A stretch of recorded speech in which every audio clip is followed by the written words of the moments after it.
Você já ouviu alguém dizer: "Não entendo, sou mãe, sou pai, mas simplesmente não consigo amar meu filho como deveria"? Ou talvez já tenha visto crianças sendo rejeitadas pelos próprios pais sem motivo aparente. Na superfície, parece inexplicável, mas a espiritualidade tem uma resposta que vai muito além da matéria. Segundo a doutrina espírita, nenhuma relação é por acaso. Muitas vezes, pais e filhos são almas que já estiveram frente a frente em outras vidas, não como família, mas como inimigos. Almas que se feriram, que se traíram, que causaram dor profunda uma à outra. E agora, nesta vida, Deus, em sua infinita sabedoria, permite o reencontro dentro do lar, no laço sagrado da família, para que aconteça aquilo que o tempo e o orgulho não curaram, o perdão. Mas o perdão nem sempre acontece de imediato.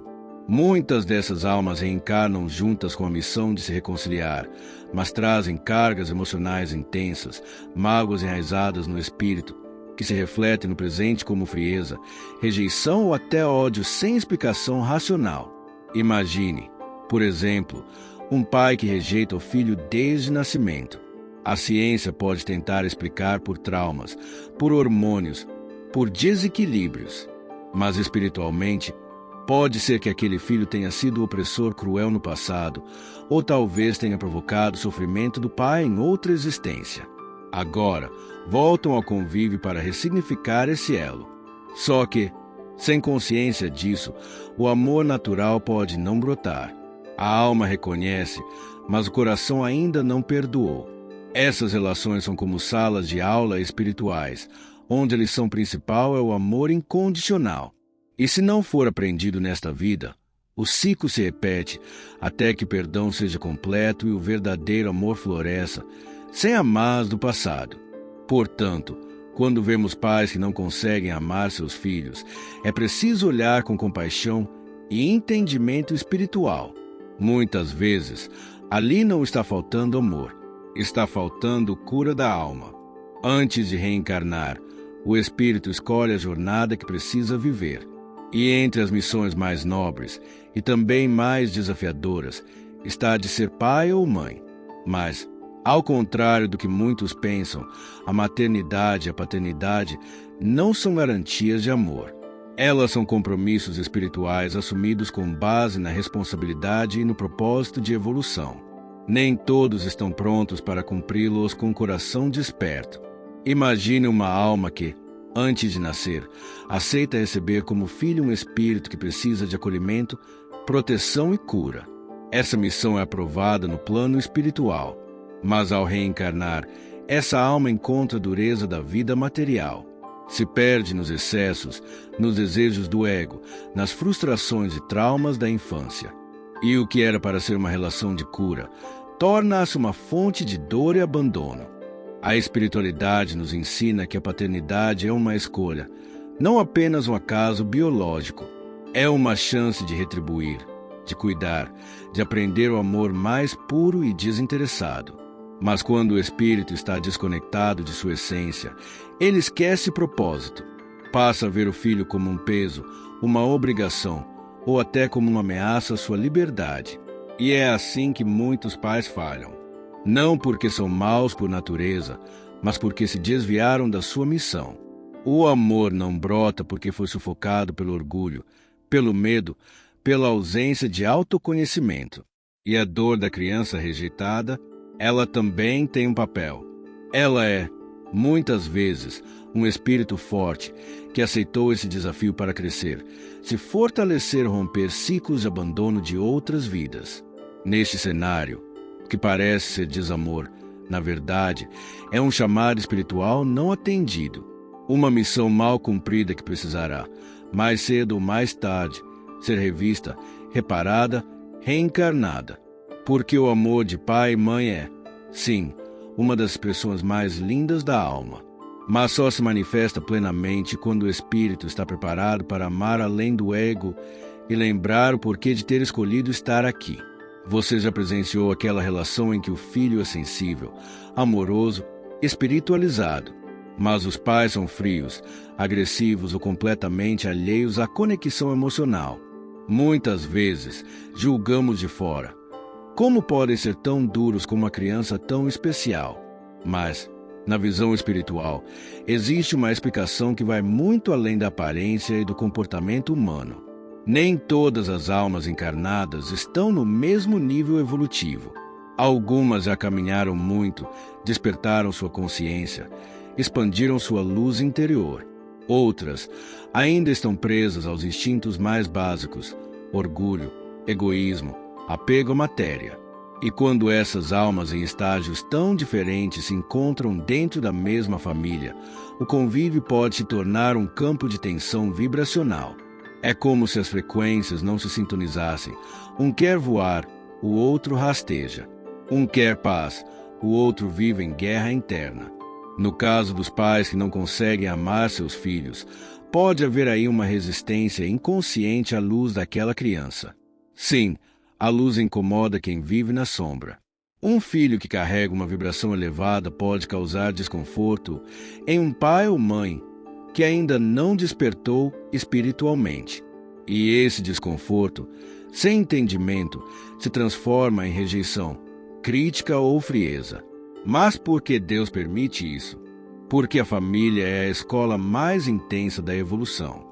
E muitas vezes, esse contraste de vibrações é justamente o que provoca o crescimento dos dois lados. O filho aprende a perdoar, a compreender, a não esperar amor de onde ainda não há. E o pai ou mãe, mesmo que leve uma vida inteira, poderá um dia se sensibilizar com o amor incondicional daquele espírito mais evoluído. Essas relações são como espelhos espirituais. Refletem o que ainda precisa ser curado, desenvolvido e libertado. E mesmo que o amor não se manifeste hoje, as sementes estão sendo plantadas. Porque na eternidade, o tempo não é medido por anos, mas por consciência desperta.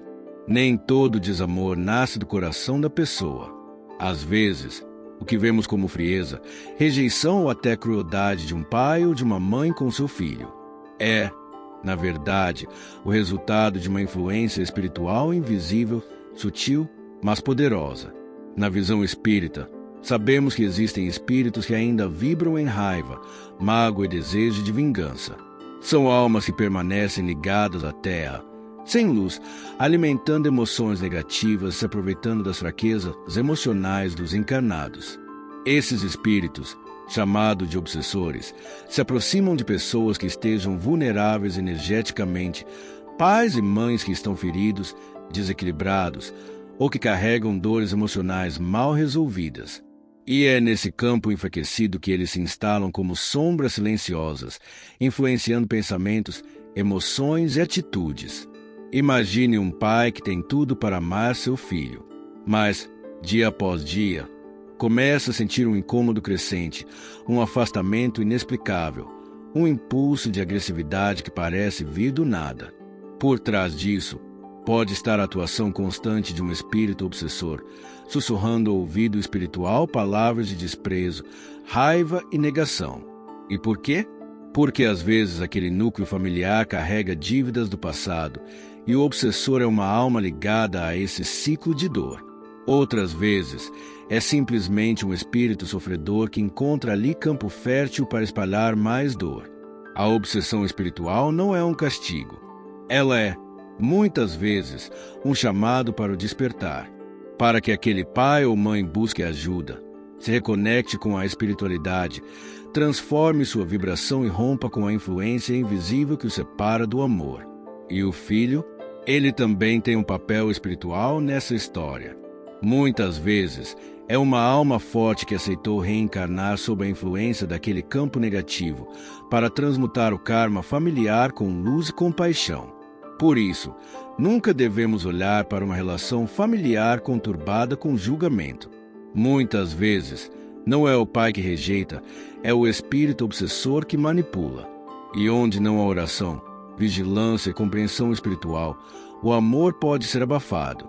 Mas a boa notícia é: o amor verdadeiro, vindo da alma, é sempre mais forte do que qualquer sombra. E com fé, tratamento espiritual, passes, evangelho no lar e oração, essa luz volta a brilhar. Nem todo pai que não ama deixou de amar. Nem toda mãe que rejeita é incapaz de amar.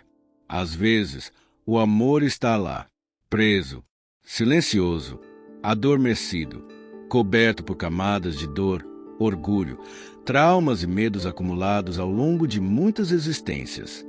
Na visão espírita, o amor é a essência de todo espírito imortal. Mesmo aquele que erra, que se distancia da luz, carrega dentro de si uma centelha divina, a capacidade de amar, perdoar, acolher, reconstruir.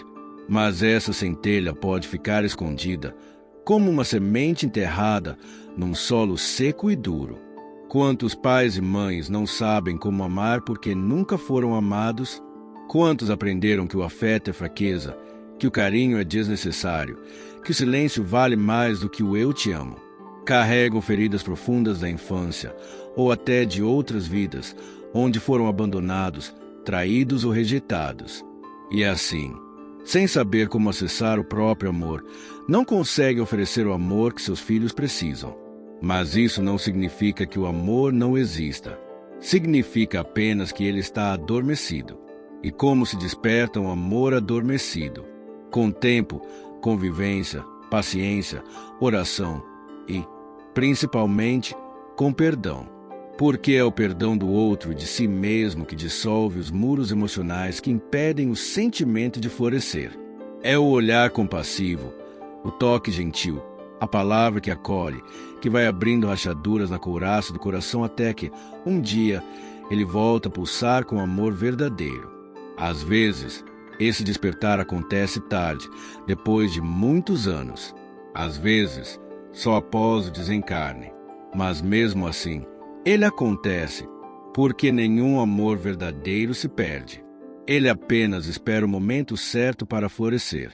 Na missão da paternidade e da maternidade, o despertar do amor é uma das provas mais lindas que uma alma pode viver.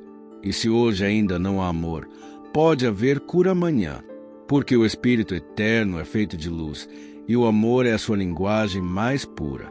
Se gostou do vídeo de hoje, inscreva-se, deixe seu like e compartilhe com pessoas que você sente no coração que precisam dessa mensagem, deste conteúdo. Até o nosso próximo encontro. Gratidão.